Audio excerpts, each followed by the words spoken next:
ክቡር ጠቅላይ ሚኒስትር ከመደበኛ የዕለት ተዕለት ስራችን ወጥተን ብዙዎቻችን በተግባሩ ላይ ያልተሳተፍን እርስ በርሳችንም እንድንገናኝ እድሉ ተሰጥቶን እዚህ በመገኘታችን በጣም አመሰግናለሁ።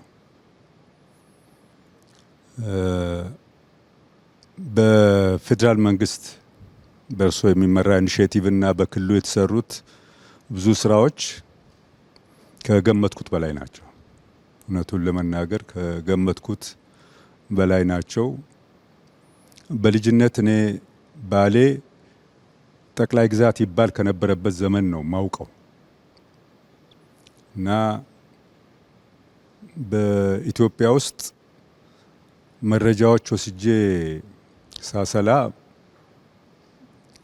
አሁን ባሌ ሁለቱ ባሌዎች አንድ ላይ የአጠቃላይ ኢትዮጵያ 3.9% ነው በቆዳ ስፋቱ።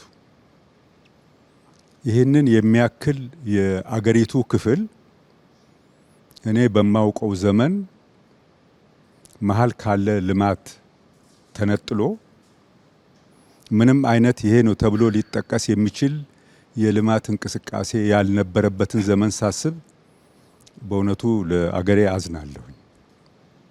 ከዚህ ሊገኝ ይችል የነበረ ሀብት ብቻ ሳይሆን ይሄም በማልማት ይገኝ የነበረ ልምድና ወደ ሌላ ሊሻገር የነበረው ሁሉ ነው የጠፋብን የነበረውና አሁን በሶስቱ ቀን አካባቢውን ሳይ ግብርናን በተመለከተ የተሰሩ የተወሰኑ መንገዶች ሲታዩ ሙሉ በሙሉ ዋጋቸውን ሊመልስ በሚችል መንገድ የሚያገለግሉ ናቸው።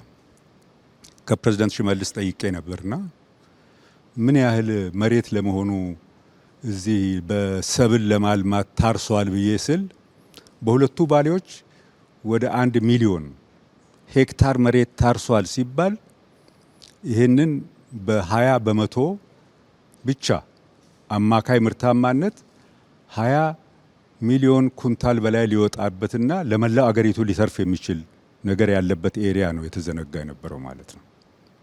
በተፈጥሮ ሀብትና በዚህ አይነት ደግሞ ለታሪክ የሚሆኑ ነገሮች ሲታዩ እኔ እዚህ አሁን ውስጡ ያለነውን ዋሻ አይነት ለታሪክ እይታ የሚሆን ሌላ ተቀራራቢ ነገርና አገር አለ ፈልጉና እዩ ቢባል የሚገኝ አይመስለኝም። ይህን የሚሰማ ሰው ወደፊትም መጥቶ የሚያይ ሊያመዛዝን የሚችለው ነውና ይህም ራሱ ተደብቆ የኖረ መሆኑ ሲታይ በጣም በብዙ የሚቆጭ ነው። ይሄ ብቻ ሳይሆን ደኑም የመሬት አቀማመጡም ሌሎች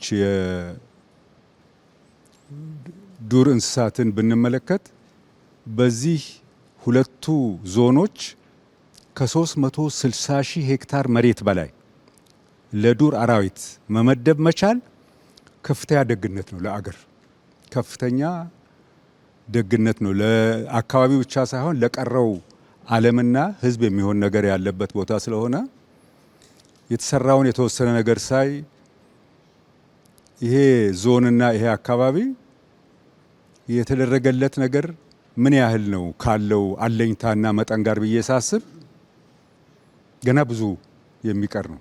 ያየነው የመሬት ከፍታ፣ ደን፣ የተለያዩ ለታሪክ የሚሆኑ አካባቢዎች ሲታይ ገና ነው። ግን ይህንን ለማየት የሚችል እይታ እና ለመፈጸም የሚችል አቅም መፈጠሩን ሳይ ግን በእጅጉ ኮራለሁ። እኔ በጣም ደስ ብሎኛል። እድሉም በመገኘቱ ቅድም ጀነራል ጻድቃን እንዳለው እኛ ከዚህ ቀደም አብረን ልንውል የማንችል ሰዎች የተሰባሰብንበት በአንድ ቦታ ለ3 ቀን ያህል ሀሳብ የተቀያየርንበት መሆኑን በጣም አስደስቶኛል። በድጋሚ አመሰግናለሁ።